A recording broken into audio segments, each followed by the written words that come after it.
Frente a usted está el impresionante Valle de Cusco, sobre el cual se situó la capital del estado Inca, el estado más grande que se desarrolló en la América prehispánica y la última de una serie de sociedades complejas en los Andes.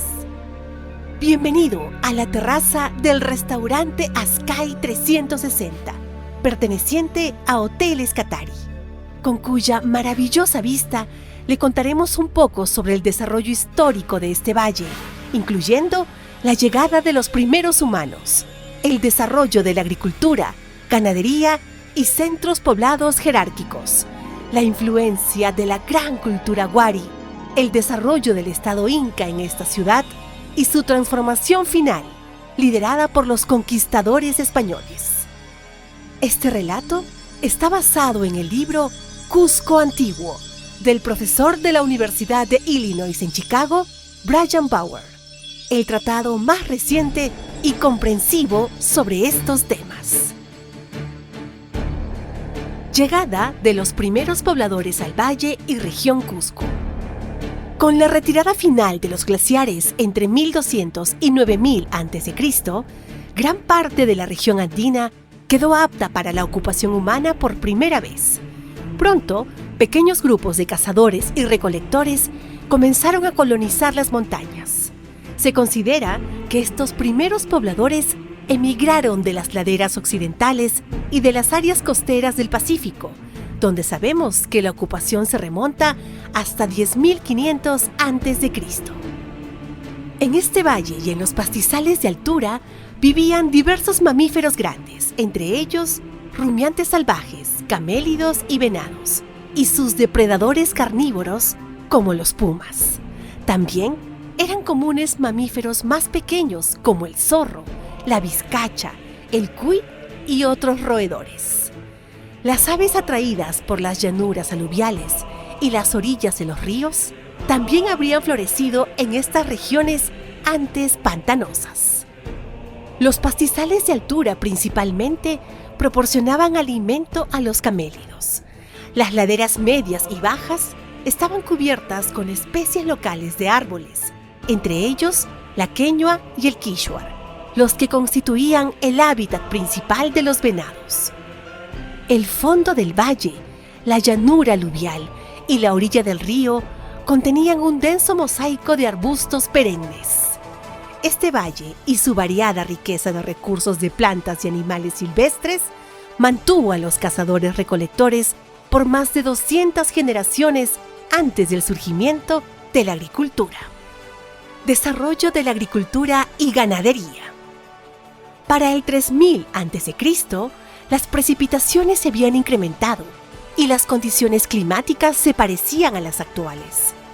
Muchos grupos de pobladores crecieron bastante y se convirtieron en semisedentarios, dedicándose a algunas formas de horticultura temprana e incipiente domesticación animal. La alta mortalidad observada en los restos humanos de ese periodo y los altos niveles de infección ósea sugieren que la transición al sedentarismo fue lenta. Luego del 900 a.C. llegó el maíz a la región del Cusco y alrededor del 100 después de Cristo se pasó de asentamientos localizados en colinas y cadenas de montañas a asentamientos cerca del piso del valle.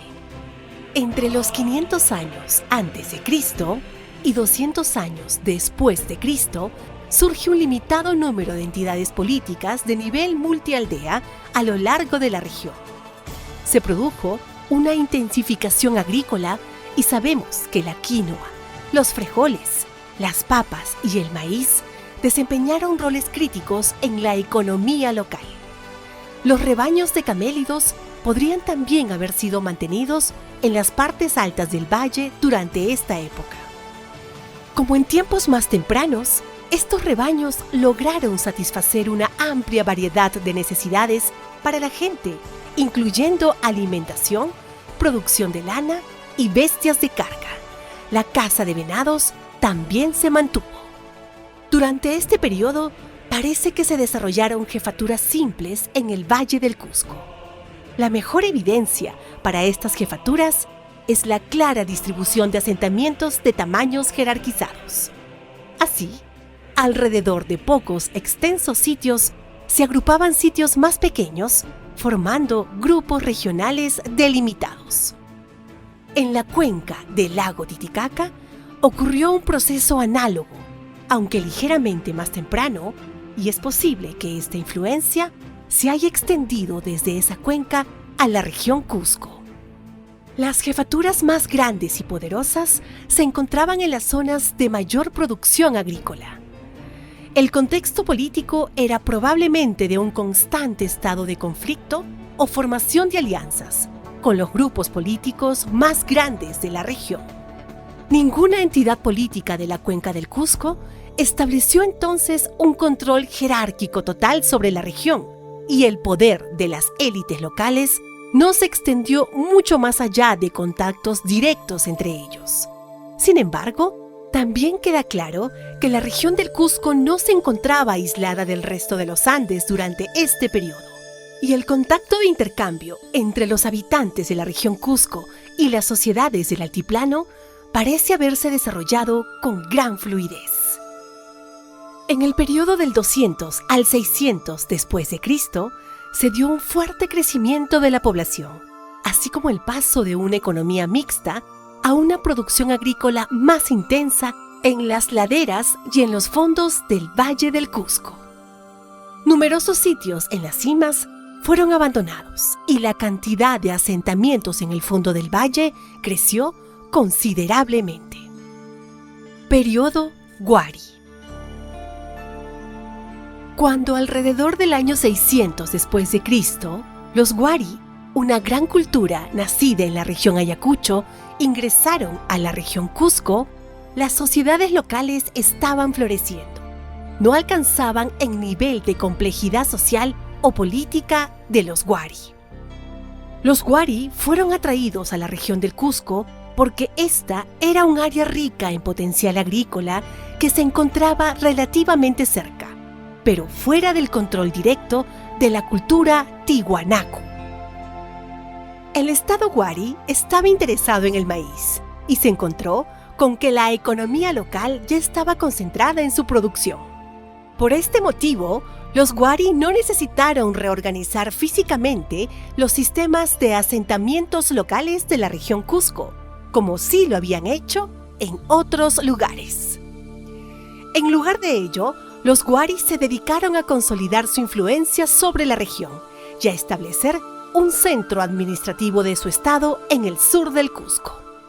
Allí, los Huari edificaron una maravilla arquitectónica, Piquillacta, 30 kilómetros al sureste de la ciudad del Cusco, en la dirección en la que usted aprecia actualmente la parte trasera de la catedral. Enorme a cualquier escala, este sitio constituye un proyecto de edificación sin paralelo alguno en la región. Las obras se iniciaron en este lugar después del 650 después de Cristo, y la última fase conocida de edificación tuvo lugar en una fecha tan tardía como 900 después de Cristo. Sin embargo, este centro fue abandonado luego de siglos de ocupación, quedando sus distintos sectores en diversas etapas de construcción. El hecho de que jamás fuera completado reflejó el hecho que los Huari, a diferencia de los incas, nunca lograron incorporar a sus pueblos ocupados a su estado y adoctrinarlos plenamente. El evento final de Piquillacta fue un incendio inmenso que destruyó buena parte de su zona formalmente ocupada. La autoridad política y económica que emanaba del gran complejo de Piquillacta seguía siendo considerada extranjera, a pesar de que el complejo había existido ya por varios siglos. Por otro lado, la construcción de terrazas y canales, así como la apertura de grandes extensiones de tierras agrícolas en el sur del Cusco, deben haber impresionado a la población local. Otra área de impacto fue la producción artesanal y el desarrollo de dos extensos estilos cerámicos. La retirada Huari de la región del Cusco alrededor del año 1000 después de Cristo preparó el escenario para el resurgimiento de grupos étnicos locales. Los siguientes siglos en la región Cusco vieron el desarrollo del Estado Inca y de las bases para el propio curso expansionista del Cusco en el mundo andino. La formación del Estado Inca. La historia sobre el nacimiento del Estado Inca, transmitida por los primeros cronistas españoles, cuenta que sus fundadores llegaron al Valle del Cusco desde el sur, es decir, desde la dirección exactamente hacia el frente de esta terraza. El mito de la fundación describe el viaje del primer Inca Manco Cápac. Se piensa que desde el área de Pacarictambo. Se decía que de una caverna central salieron 4 hombres y 4 mujeres, incluyendo Manco Cápac. Uno de ellos, Ayarcache, fue encerrado en una cueva con una gran roca y él mismo terminó convertido en roca. Corroborando la procedencia externa de los fundadores del incanato, está la teoría muy difundida de que ellos no hablaban quechua, la lengua oficial del Estado Inca, sino la lengua puquina. Este lenguaje se hablaba en las regiones hacia el sur del Cusco y, de hecho, uno de solamente 50 vocablos puquina que se conocen aún es el nombre de este restaurante, Ascay, que significa «ven acá». Muchos relatos indican que los gobernantes incas hablaban entre ellos puquina de manera críptica. En todo caso, estos posibles fundadores inmigrantes encontraron en el Valle del Cusco una sociedad relativamente desarrollada, como ya describimos. Los iniciadores del Estado Inca implementaron una creciente consolidación política en la región Cusco, en base a una variedad de estrategias que ya se venían desarrollando en esta región después de la retirada de los Wari, y que van desde la conquista absoluta hasta la negociación pacífica mediante el intercambio de obsequios y/o alianzas matrimoniales. Algunas entidades políticas menos poderosas aceptaron tempranamente la administración inca y de esta forma se beneficiaron del crecimiento de las redes de intercambio inca y de una mayor sofisticación agrícola. En contraste, algunos grupos más fuertes trataron de mantener su independencia del control inca, a veces despoblando áreas y asentándose en sitios defensivos para proteger sus asentamientos y recursos. A diferencia de la experiencia Wari, varios grupos en el Cusco se vieron a sí mismos como incas, resultando en una amplia base poblacional a lo largo de la región Cusco que se integró culturalmente y se distinguió así de las regiones vecinas cercanas, tales como la de la cuenca del Titicaca. Así, alrededor del 1300 después de Cristo, una docena de grupos cusqueños previamente independientes desarrollaron un claro estilo arquitectónico estatal y empezaron a construir esta extensa ciudad capital y a transformar el paisaje con inmensos sistemas de terrazas, mientras otras regiones de los Andes continuaron fragmentadas políticamente y divididas por conflictos regionales. La densidad de la población se incrementa dramáticamente en tanto que el paisaje productivo fue transformado de tal modo que se crearon ingresos estatales estables, al mismo tiempo que se minaba la autonomía local e individual. La ciudad del Cusco se convirtió en un centro urbanizado con una serie de grandes aldeas satélites a su alrededor. Con la región Cusco consolidada políticamente y con las estrategias de expansión y consolidación mencionadas anteriormente, los incas se expandieron hacia otros territorios, de tal forma que cuando arribaron los españoles, su estado abarcaba gran parte de la región andina, desde Colombia hasta el sur de Chile, con aproximadamente 8 millones de habitantes. La ciudad imperial.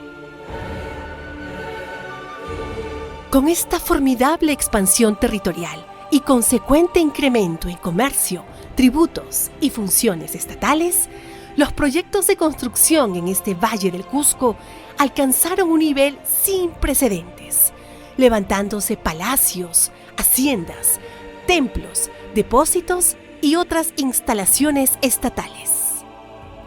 En nuestra terraza Azcay 360 puede ver una imagen simulada del Cusco Inca, vista aproximadamente desde este punto, recreada por el Instituto Catalán Setopant.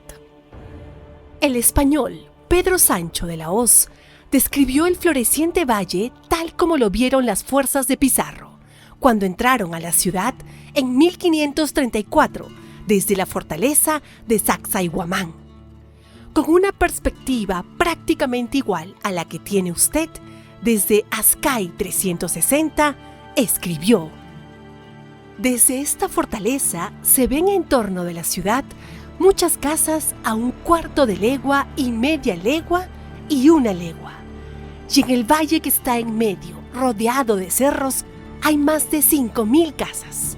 Muchas de ellas son de placer y recreo de señores pasados, y otras de los caciques de toda la tierra que residen de continuo en la ciudad.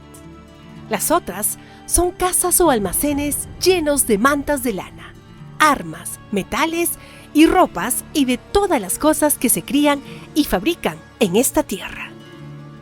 Los 2 ríos del valle que se aprecian en la imagen de Sonplant fueron canalizados y en esa imagen puede ver cómo grandes extensiones de tierra fueron convertidas en terrazas. Las mejores áreas agrícolas fueron separadas para los muchos cultos religiosos de esta ciudad o como tenencias privadas de la élite cusqueña. Edificios de la élite y de la religión crecieron hasta llenar todo el espacio entre los 2 ríos y se construyó una gran plaza capaz de albergar a miles de personas. En esta gran plaza existían 2 áreas principales: Huacaypata, que es el área donde actualmente está la Plaza de Armas, y hacia su derecha, Cusipata, donde se encontraba un mercado. En la imagen de Setopant puede ver ambas grandes áreas abiertas separadas por el río Sapi.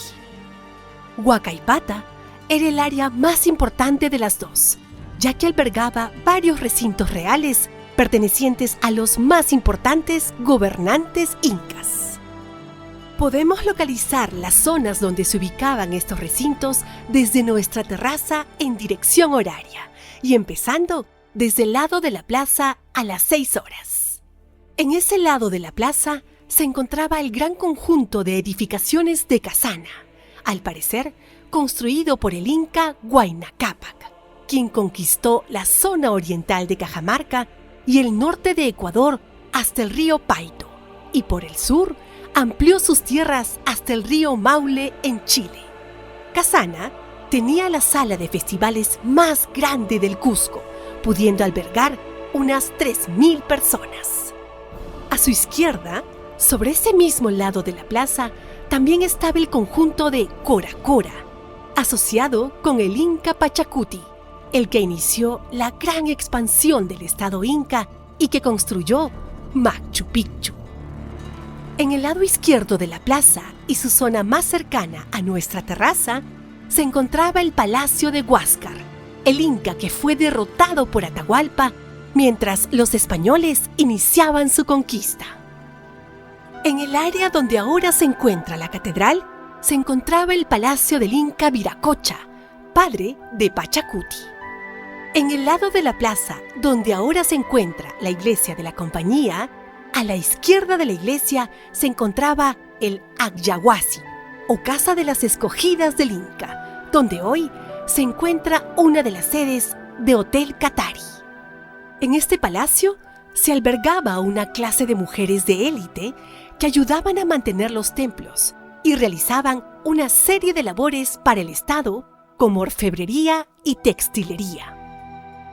Actualmente, 3 habitaciones y la recepción de Hotel Katari tienen muros originales del Agyahuasi. A su derecha, en el área que se inicia desde la iglesia de la Compañía hacia la derecha, se encontraba el Amaruchancha, un palacio edificado por Huáscar. Es necesario recalcar que estas asociaciones entre edificaciones y gobernantes son todavía disputadas por los académicos.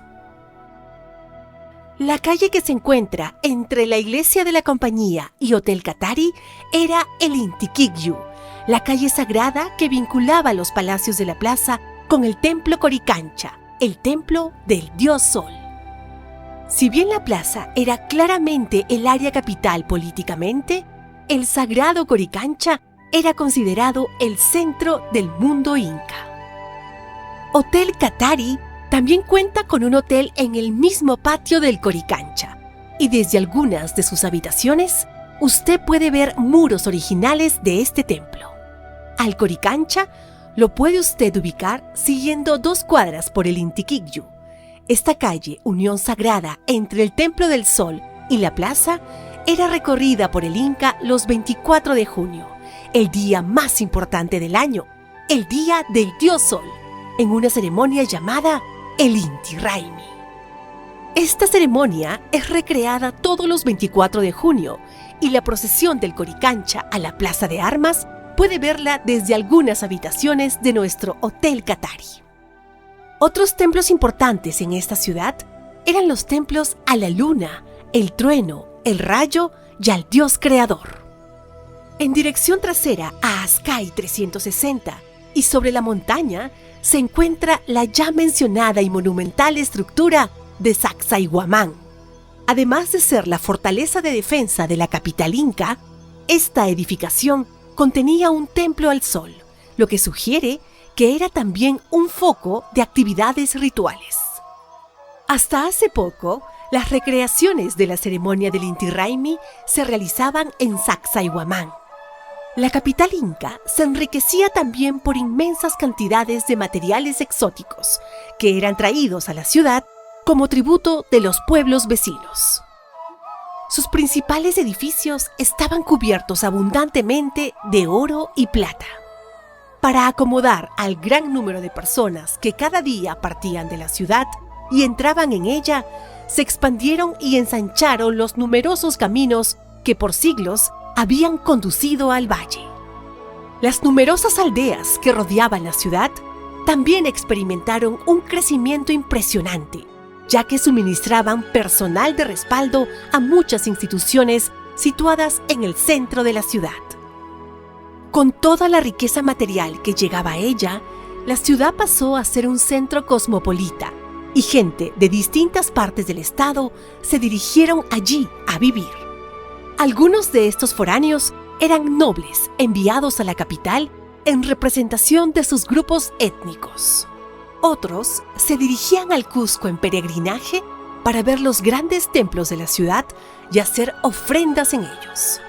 Otros habían sido retirados a la fuerza de regiones rebeldes, reubicándoseles en el Valle del Cusco como parte de las masivas políticas de pacificación de los incas. Otros grupos habían sido enviados por sus jefes aldeanos para que cumplieran con sus obligaciones laborales, las cuales reconfiguraron el valle y su ciudad principal, en formas que aún siguen asombrando a los visitantes de la región medio milenio más tarde. En su apogeo, la ciudad de Cusco fue el hogar de más de 20.000 personas con muchos miles más en numerosas aldeas dispersas a lo largo del valle. Destrucción y transformación de la capital inca. Casi todas estas construcciones que usted puede ver en la imagen de Cetoplán fueron destruidas después de que los españoles se las repartieron entre ellos en 1536 y comenzaran a reconstruir la ciudad siguiendo las convenciones europeas.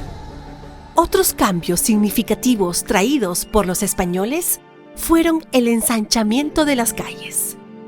Los interiores de los conjuntos reales de la ciudad no solo fueron íntegramente destruidos y transformados, sino que los europeos crearon nuevos espacios sagrados con la construcción de varias estructuras religiosas, incluyendo la Catedral del Cusco, los templos franciscanos, jesuitas y dominicos, así como los conventos de Santa Clara y Santa Catalina, por nombrar unas cuantas de ellas. Para las nuevas construcciones, los mismos nativos fueron forzados a tomar las piedras de los edificios inca, Los cronistas españoles indicaron que los nativos llevaban a cabo su trabajo organizados dentro de sus grupos familiares tradicionales y vestidos con sus atuendos. Con esta destrucción y transformación, se produjo una de las mutilaciones y pérdidas más lamentables para la humanidad. Desapareció así la ciudad más importante de la civilización andina, una de solo 6 civilizaciones humanas generadas de manera autónoma. Aún así, sus restos, si bien marginales, constituyen uno de los principales patrimonios culturales de la humanidad y uno de los centros turísticos más atractivos del mundo.